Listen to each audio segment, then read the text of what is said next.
Anda kembali bersama kami di Sapa Indonesia Malam. Saudara, Polri menyerahkan barang bukti kasus pembunuhan Yosua ke Kejaksaan Negeri Jakarta Selatan. Menyusul barang bukti para tersangka diserahkan besok. Polri menyerahkan barang bukti kasus pembunuhan berencana Brigadir Yosua yang menjerat Ferdi Sambo ke Kejaksaan Negeri Jakarta Selatan. Barang bukti yang dilimpahkan diantaranya sejumlah pistol, peluru, magazin, dan dokumen. Penyidik dan jaksa pun mengecek sejumlah barang bukti yang diserahkan Polri. Selanjutnya, kelima tersangka akan diserahkan kepada jaksa Rabu pekan ini. Kelima tersangka diantaranya Ferdi Sambo dan istri Putri Cendrawati, Richard Eliezer, Ricky Rizal, dan Kuat Ma'ruf. Jadi hari ini itu adalah proses verifikasi barang bukti ya. Proses verifikasi barang bukti karena mengingat barang buktinya juga lumayan banyak, sehingga untuk mempermudah kita verifikasi dulu barang buktinya pada hari ini. Sementara itu, Pengadilan Negeri Jakarta Selatan masih menunggu pelimpahan berkas perkara dari Kejaksaan. Setelah menerima pelimpahan berkas, nantinya Pengadilan Negeri Jakarta Selatan baru mulai menyiapkan perkara untuk disidangkan. Pengadilan Negeri Jakarta Selatan harus menunggu dulu pelimpahan secara resmi dari Kejaksaan.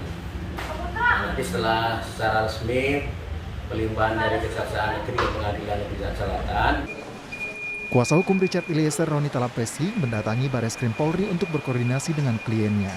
Richard menjalani pemeriksaan kesehatan jelang diserahkan ke Kejaksaan. Roni menyebut akan ada kejutan yang diperlihatkan Richard di persidangan nanti. Ya, persiapan untuk sidang. Nah, kedepannya kami dari tim penasihat hukum akan mempersiapkan strategi-strategi bagaimana untuk membela dan Baradae.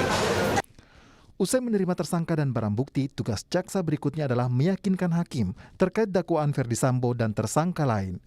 Tim Liputan, Kompas TV. Saudara, barang bukti kasus pembunuhan Yosua telah diserahkan, sementara para tersangka akan diserahkan besok. Bagaimana susunan dakwaan terhadap persiapan sidang perkara ini? Kita bahas bersama dengan Ketua Komisi Kejaksaan Republik Indonesia, Barita Simanjuntak. Bergabung juga pakar hukum pidana sekaligus mantan Hakim Agung, Asep Iwan Iryawan. Kang Asep, selamat malam. Sambil kita nunggu Barita bergabung. Sehat Pak Asep? Alhamdulillah, semangat selalu, sehat selalu. Oke, ini kalau kita lihat barang buktinya diserahkan lebih dulu, tapi tersangkanya baru diserahkan besok. Kalau Pak Asep sendiri melihatnya ini rencana atau strategi atau seperti apa? Walah, itu sama aja kan, bisa berbarengan, bisa satu-satu, nggak ada masalah. Yang penting, ya sekali lagi yang penting itu sudah P21, sudah lengkap. Maka kewajiban kepolisian menyerahkan tersangka maupun barang bukti atau alat bukti. Oke, apa yang harus dijaga Kejaksaan nanti kalau untuk mengawal proses ini? Ya, setelah diterima semua, ya apakah kewenangan hak kewajiban beralih kepada JPU. Ya, artinya apa? Kejaksaan harus tepat karena katanya segera membuat dakwaan. Nah, dakwaan itu sering kita katakan kan di Kompas nih kan, jangan sampai tidak cermat, tidak jelas, tidak lengkap uraiannya, baik lokus maupun tempusnya, waktunya. Artinya kalau jaksa segera membuat dakwaan, nah perintah KUHAP juga ya harus segera melimpahkan kepada pengadilan untuk disidangkan. Nanti ada waktu, misalkan seminggu tuh jaksa boleh memperbaiki dulu gitu kan. Jadi kurang lebih 2 atau ya paling lambat 3 minggu kita sudah tahu lah jadwal sidang. Ya. Oke. Dan dakwaannya ya. Kang Asep, ini kan tekanan publik cukup tinggi, artinya ada upaya dari baik itu pihak kejaksaan, tadinya pihak kepolisian juga untuk mempercepat kasus ini sedemikian rupa. Tapi sebelum persidangan ada penyusunan dakwaan dan juga berakhir ke pelimpahan berkas ke persidangan. Butuh waktu berapa lama dan apa yang kemudian harus diperhatikan agar poin-poin yang tadi Kang Asep katakan itu tidak terlewat? Ya, kalau waktu sih paling lambat 2 atau 3 minggu harus sudah kita tahu jadwal sidang. Karena kan sekarang betul diserahkan semua, jaksa menyusun dakwaan. Nah, kalau dakwaan udah selesai, itu udah biasa, jaksa ngerjain itu udah biasa lah, ya udah gampang lah gitu kan. Apalagi kan fakta-fakta sudah terungkap nih di media, karena sidangnya udah pindah ke media. Nanti jaksa akan menyerahkan segera ke pengadilan, nanti ketua pengadilan yang meregister itu ya bagian kepanitiaan pidana akan menunjuk majelisnya ya. Akan menunjuk majelis, akan menentukan ya di mana tempat sidangnya jam berapa. Nah, tapi sekali lagi ini hal biasa bagi kejaksaan, hanya akan menarik perhatian publik. Cuman perlu saya ketahui, siapapun pengacaranya, siapapun jumlah pengacaranya, saya berani mengatakan, ya, saya kira aman ini. Walaupun tekanan apapun, cara apapun, sekali lagi, apalagi kan penasihat hukum yang baru, teman saya sudah mengatakan, ya, mulai pengacara yang lama, dia akan terbuka, akan menyampaikan semua. Artinya kita lihat objektivitas maupun bahwa fakta yang sebenarnya diungkap, kecuali kalau yang bersangkutan, terutama FS ya, karena ini kan aktor intelektualnya ada FS kan, aktor hukumnya ada FS.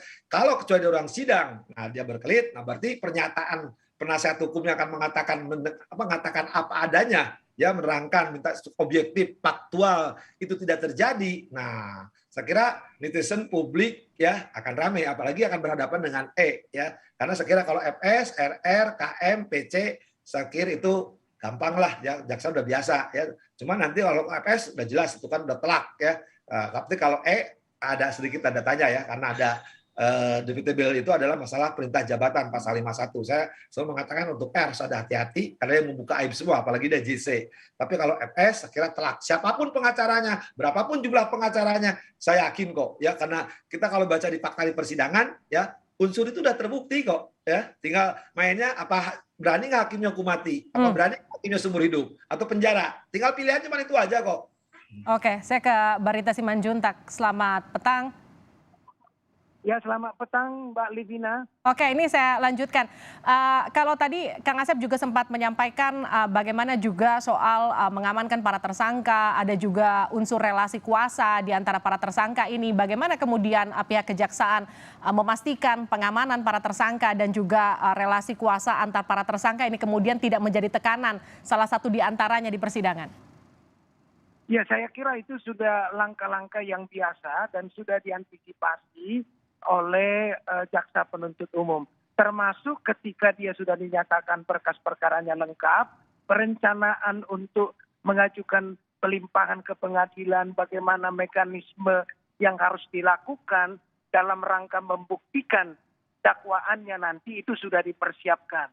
Namun tentunya hal-hal yang tadi disampaikan oleh Mbak Livina itu juga menjadi perhatian.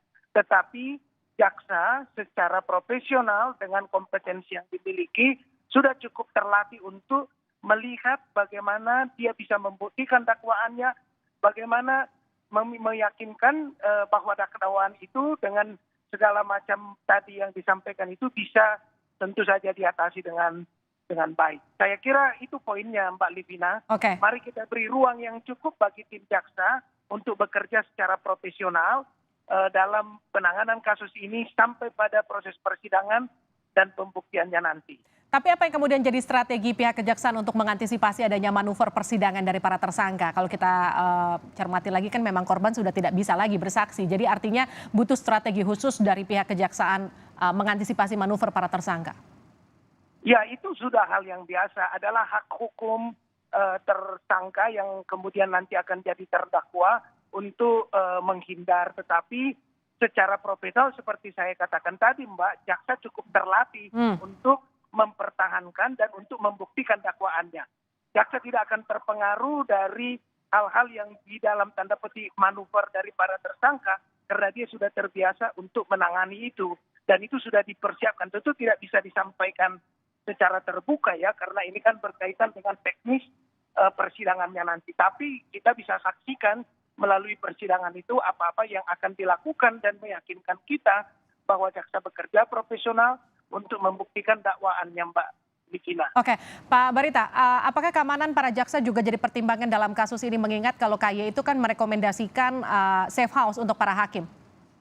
Ya, itu juga sudah dibicarakan termasuk bagian dari perencanaan penanganan kasus ini dari mulai pelimpahannya nanti sampai persidangannya. Itu yang pertama. Yang kedua, standar asosiasi jaksa profesi jaksa internasional juga sudah mengatur ya standar pengamanan bagi jaksa dalam melakukan tugas-tugasnya karena dia melakukan kekuasaan penuntutan atas nama negara. Jadi itu juga sudah dipersiapkan ya.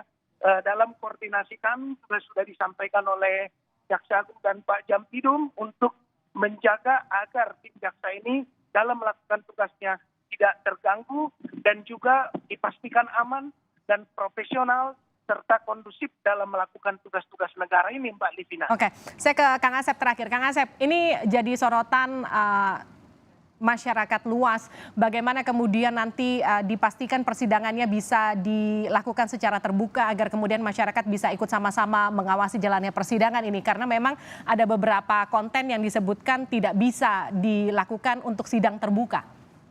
Ya, prinsipnya ini karena sidang perkara pembunuhan, pasti sidangnya terbuka untuk umum. Sidang dinyatakan dibuka, terbuka umum. Mungkin untuk siaran akan disatu-pusatkan. Seperti kan ada aturan Mahkamah Agung sejak kasusnya Ahok ya, bahwa sekarang tidak boleh semua media meliput. Tapi kita akan melihat, karena di ruang sidang kan nanti teman-teman Pak Barita muncul, semua akan muncul, perhatian. Jadi saya kira sangat transparan ya. Soal transparansinya kita percayakan lah, cuman butuh ruang ya sidang yang mungkin kalau penontonnya banyak, pengunjungnya banyak, menimbulkan perhatian, mungkin tidak di pengadilan seharusnya, karena Jakarta Selatan tidak memungkinkan ya terdakwa ini harus dipindah. Tapi ini kan catatan sebelum lupa, kita akan menemukan hal-hal yang nanti di luar dugaan. Satu, kedua ada hal baru yang belum terungkap, nanti akan terungkap ya. Kalau kita lihat perkembangannya sekarang udah pada bocor lah istilahnya.